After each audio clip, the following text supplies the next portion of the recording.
History is filled with plagues that brought cities to their knees: disease, famine, and war. But in the summer of 1518, the city of Strasbourg faced a plague unlike any other. One that did not spread through air, water, or touch, but through rhythm. Plague of dance.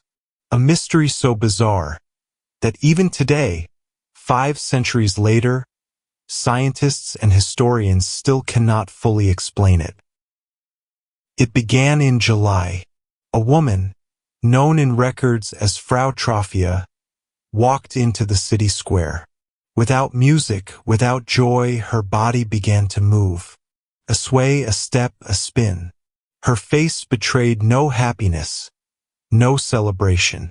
This was not dance for pleasure, it was dance without choice. She danced through the day. She danced through the night. And when exhaustion forced her to collapse, her body trembled until she rose again and continued. Onlookers gathered, murmuring prayers, others whispering that she was cursed. Within a week, dozens had joined her. By August, the square was filled with bodies spinning and jerking in endless motion. Some screamed in agony. Some wept as their limbs refused to obey them. They collapsed in the heat, foaming at the mouth, their feet raw and bleeding. Yet even as their bodies broke, the dance continued.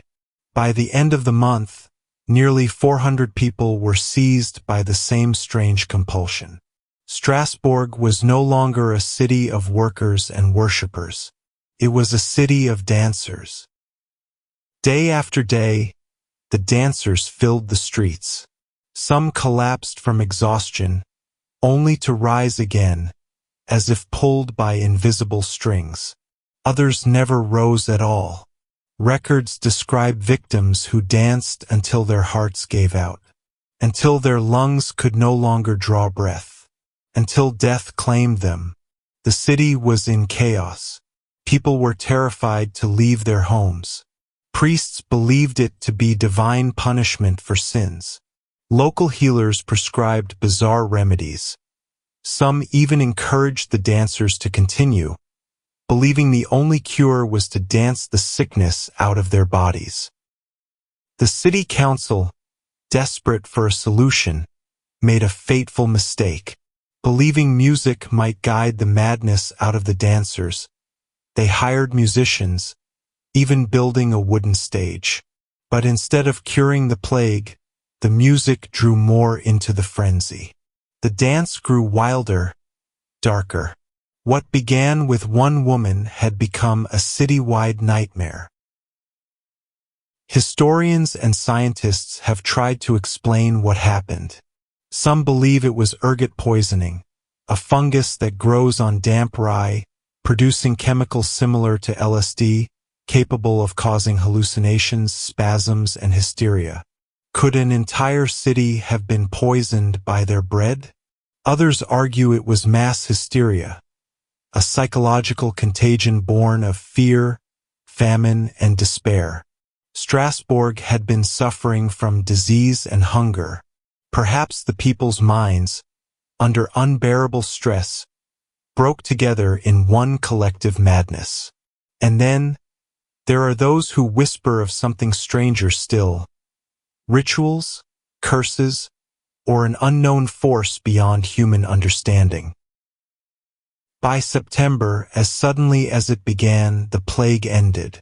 Survivors were left scarred, their bodies weak, their minds haunted. Families buried loved ones who had danced themselves to death.